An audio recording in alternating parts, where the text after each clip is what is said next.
Bonjour, c'est Jean-Christophe, bienvenue dans l'émission photo. Aujourd'hui, je vous parle projet 365. Qu'est-ce que c'est qu'un projet 365?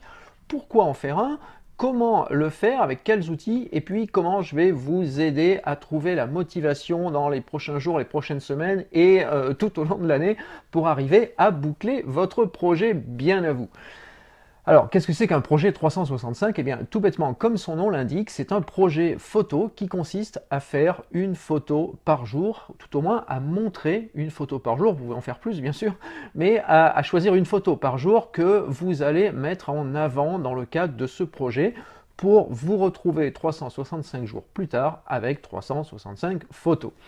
Alors, pourquoi est-ce qu'on en parle en ce moment? Parce que souvent le 1er janvier, c'est un peu le déclencheur de ce type de projet, parce que 365, ça fait penser à année, et année, ça démarre le 1er janvier, donc voilà, c'est une bonne date. Mais sachez qu'un projet 365, ça peut se démarrer n'importe quand, même un 15 décembre si vous voulez. Il suffit de boucler 365 jours. Donc si vous n'avez pas encore démarré, et c'est pas grave du tout, je sais pas à quel jour vous écoutez cette vidéo, mais vous pouvez très bien démarrer dès aujourd'hui, à partir du moment où vous vous arrêtez dans un an, moins un jour, vous aurez 365 photos. D'ailleurs, les années bissextiles, on parle même de projet 366 pour ceux qui démarrent le 1er janvier, mais peu importe, franchement, c'est pas une photo près. Il y a les variations du projet 365, pour ceux qu'une photo par jour intimide un petit peu.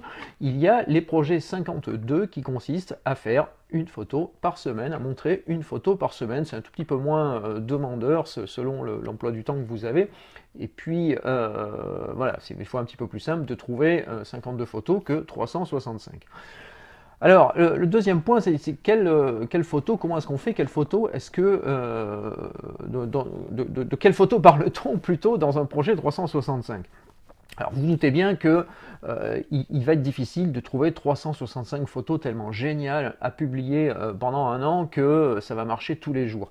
Donc l'idée c'est pas nécessairement d'avoir 365 photos géniales, mais c'est de tenir le rythme. En fait, l'intérêt principal d'un projet 365, c'est peut-être même pas de montrer les photos, c'est de vous motiver à penser photo en permanence, à penser photo au quotidien, parce que très sincèrement, pour arriver à produire une photo montrable chaque jour, eh bien, il faut avoir ça en tête du matin au soir, parce qu'il va falloir trouver des idées. Il va falloir avoir toujours un œil.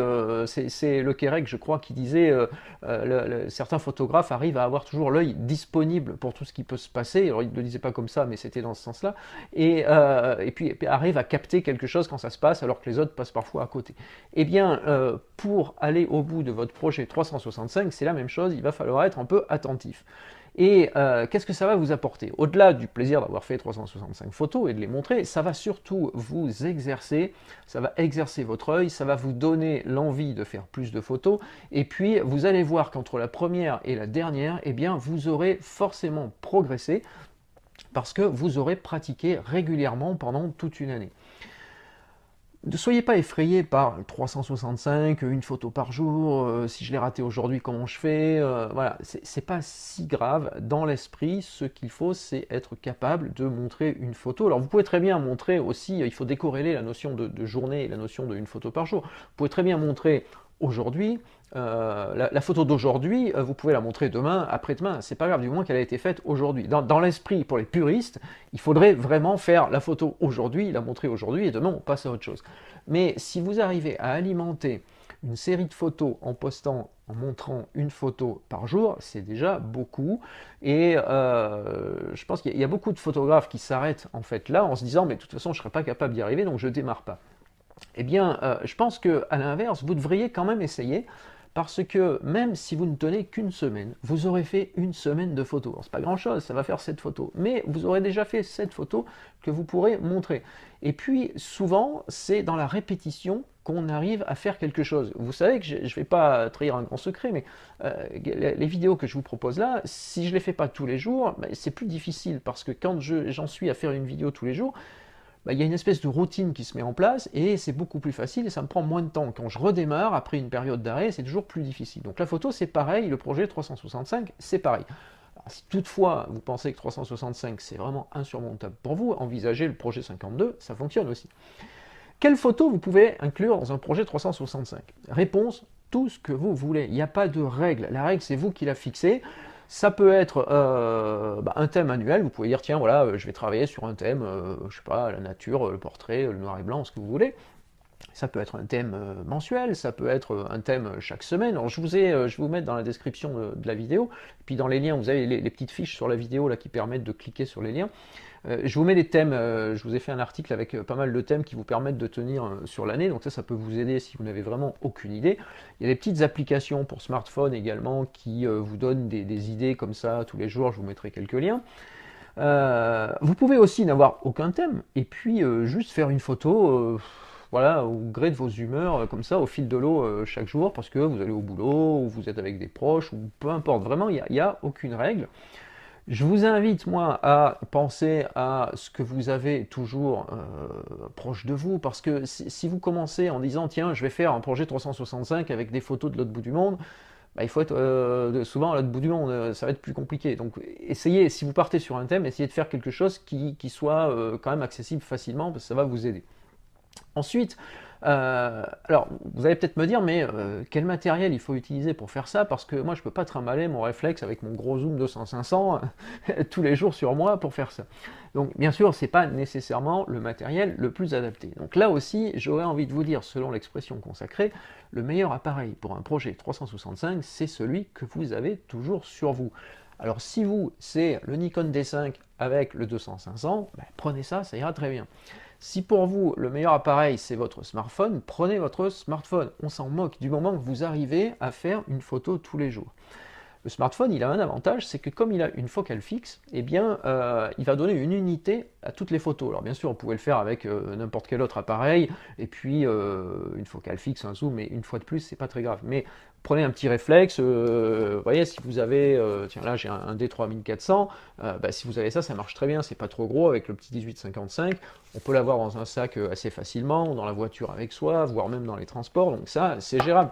Si vous avez un hybride, c'est encore un peu plus petit. Là, j'ai une petite focale fixe 23 mm f2. Vous voyez que voilà, c'est assez pratique. Maintenant, il y a des appareils encore plus petits, il y a des appareils un peu plus gros. Là, franchement, moi, j'ai pas j'ai rien à vous imposer parce que c'est vraiment l'appareil que vous avez toujours sur vous. Mais vous pouvez aussi avoir plusieurs appareils, peu importe. Le but, c'est d'avoir une photo chaque jour. Alors ensuite, la question qui arrive généralement après, c'est qu'est-ce qu'on va faire de ces photos? Parce que c'est bien beau de la faire, mais l'intérêt, c'est quand même d'en profiter. Une première possibilité, c'est de les garder pour vous. C'est de dire, bah, après tout, moi, je fais ça pour moi, je n'ai pas nécessairement envie d'aller mettre ça sur les réseaux sociaux, Internet, ou je ne sais pas où, je n'ai pas de site web, voilà. Donc, faites les photos pour vous, parce que un projet photo, c'est déjà pour soi qu'on le fait. Et puis, libre à vous de les stocker sur votre ordi, sur votre tablette. Si vous avez des applis tablettes style Lightroom Mobile ou autre, ben vous les mettez dedans, comme ça vous pouvez profiter de vos photos. Ou bien, tout bêtement, vous les imprimez, vous les faites tirer. Je vous ai montré, elle n'est pas là, mais je vous ai montré il y a quelques temps la petite imprimante Fujifilm Instax pour imprimer des photos. Pourquoi pas? Tout est bon. Vous les mettez dans un carnet comme ça. Je vous ai parlé ça c'est mon Moleskine Voyageur, je suis en train de bosser dessus pour New York. Il y a d'autres formes de Moleskine qui permettent de stocker des photos. Celui-là, je suis pas sûr qu'il ait 365 pages, ça serait un peu limité. Mais vous prenez des carnets comme ça, ou bien vous prenez ce format-là. Vous voyez, il y en a d'autres couleurs. Moleskine, c'est mon truc, je vous l'ai dit. Et donc, collez une photo par jour là-dedans, et puis à partir du moment où vous avez 365 pages, ça va marcher. Vous pouvez aussi vous faire un petit album photo, un petit livre de photos. Une lectrice a dit ces jours-ci sur le site, ben moi je l'ai fait l'an dernier le projet et j'ai fait un album de photos tous les mois et elle s'est retrouvée à la fin de l'année avec 12 petits albums de photos, 12 petits livres de photos, je trouvais ça hyper sympa comme idée. Donc si vous voulez les garder pour vous, voilà la bonne méthode. Ensuite vous pouvez partager vos photos, alors là rien de neuf en matière de partage de photos, utilisez ce que vous avez l'habitude d'utiliser. Ce qu'il faut, il y a une contrainte à avoir toujours en tête, c'est que comme il va falloir produire une photo tous les jours, il va vous falloir faire en sorte que ce soit le plus facile possible. Alors si vous devez mettre déjà 1 heure pour récupérer la photo, l'exploiter et la mettre en ligne, ça va être compliqué, parce que vous n'avez pas toujours 1 heure tous les jours. Donc prenez des choses simples, vous avez un compte Flickr ou un compte 500px, Faites-vous un album projet 365 et postez les photos directement depuis votre smartphone, votre tablette, votre ordi. Vous récupérez la photo en Wi-Fi, en SnapBridge, avec une carte, un câble, ce que vous voulez, et vous la postez directement avec ces outils-là. Ça va vous aider à aller plus vite, et plus on va vite, plus on a de temps pour se consacrer à la photo, plus qu'à faire de l'informatique derrière. Ça, je vais vous en reparler d'ici peu, parce que j'ai pas mal d'idées sur la question. Ensuite, les réseaux sociaux, forcément, ça marche très bien. Donc Facebook, Instagram, ce que vous voulez, Twitter, pourquoi pas. Si vous êtes sur Instagram, une solution, ça consiste aussi à faire une photo Instagram par jour. Dans ce cas-là, vous avez juste le smartphone, il n'y a même pas besoin de trimballer l'appareil photo, il n'y a rien à faire, vous déclenchez, vous triez, et puis vous postez la photo. Si vous avez un site perso, ça peut être une bonne idée aussi de créer une rubrique projet 365 sur votre site perso et puis là de poster une photo par jour. Ça va vous faire des visites sur votre site. Si en plus vous mettez une légende à chaque photo, ça va faire du texte qui va être indexé par les moteurs de recherche, donc ça va être tout bénef pour les visites et le trafic sur votre site perso. Et puis ça va montrer que le site est dynamique et ça va, avec un petit peu de chance, si vous arrivez à bien gérer le truc, vous allez créer une dynamique chez les gens qui vous suivent, ils vont avoir envie de revenir souvent pour voir les nouvelles photos et du coup vous allez générer du trafic. Si vous êtes photographe et que vous souhaitez développer votre activité de vente de photos, pro, voilà, revenus complémentaires, c'est une super idée pour dynamiser votre site. Je dis ça, j'ai rien dit, mais pensez-y. Alors, pour vous aider à mener le projet à bien, je vous propose plusieurs choses. On va essayer de s'organiser cette année parce que je trouve l'idée sympa, puis il y a pas mal de lecteurs là qui ont démarré. Donc on a créé un fil de discussion sur le forum de Nikon Passion, je vais vous mettre tous les liens dans la description de la vidéo. Donc là, j'ai initié le sujet, vous allez voir qu'il y en a qui ont commencé à répondre, je vous ai mis des astuces, il y a des applications pour gérer les photos, des applications de journaux, moi c'est ce que j'utilise pour moi, mon appli de journal dans laquelle je note tout ce que je veux noter tous les jours, puis j'ai aussi un petit journal avec des photos. Donc il y a plein de choses. Ensuite, il y a des gens qui ont commencé à poster les liens vers leur projet, donc vous pouvez faire connaître le vôtre. Voilà, on va essayer d'animer ça. Ensuite, sur les réseaux sociaux, sur Facebook et sur Instagram, qui sont les deux réseaux sociaux principaux pour la photo, vous utilisez le tag Nikon Passion 365. Alors un tag, c'est un mot-clé en bon français, donc ça se caractérise par le signe dièse que l'on met devant une expression et ça permet après de rechercher facilement des photos. Donc si vous taguez vos photos avec dièse Nikon Passion 365, eh bien quand vous allez dans Instagram, vous cliquez sur ce tag là, vous allez voir tous les gens qui suivent Nikon Passion et qui font un projet 365. C'est hyper motivant, ça va vous permettre de trouver des idées, ça va vous permettre de voir les photos des autres, les autres vont voir vos photos, donc voilà, il va y avoir toute une animation qui fait que si vous ne postez pas une photo un jour, vous allez vous trouver un petit peu bête, et donc vous aurez, comme vous n'avez pas envie de vous trouver bête, vous allez faire l'effort de poster la photo, c'est une bonne motivation. Donc sur Insta, c'est ça, sur Facebook, c'est la même chose sur la page Facebook. Vous pouvez profiter du forum également, et puis de l'espace critique photo, allez-y, c'est en libre accès. Donc il y a plein de façons. Je ne veux pas vous imposer un carcan, je ne veux pas vous dire postez-les là et pas ailleurs, parce que c'est pas l'idée c'est de vous faciliter la vie, donc prenez ce que vous avez l'habitude d'utiliser parce que vous maîtrisez et donc ça va aller beaucoup plus vite. Donc voilà ce que je voulais vous dire pour le projet 365, je vous parlerai des projets perso dans un prochain épisode, mais celui-ci c'est déjà un beau challenge. Et alors je voulais terminer l'émission d'aujourd'hui par le bouquin que j'ai derrière moi, que j'ai reçu d'ailleurs, je l'ai acheté ces jours-ci. C'est le dernier RSF, donc RSF, Reporters sans frontières, vous connaissez le principe probablement, donc les livres de photos, alors c'est généralement 100 photos pour la liberté de la presse avec une thématique. Un des derniers c'était sur la route, il y avait des superbes photos, je vous en avais parlé, donc celui-ci c'est Jazz, donc 100 photos de jazz par les photographes de l'agence Magnum, je vous préviens tout de suite, c'est du lourd. Alors les photographes, je vous en parle, donc attention, accrochez-vous, Robert Capa quand même, Leonard Fried, Burt Glynn, Philippe Halsman, Le Quérec forcément, Guy Le Quérec, Denis Stock, Wayne Miller, donc vous voyez, je vous le...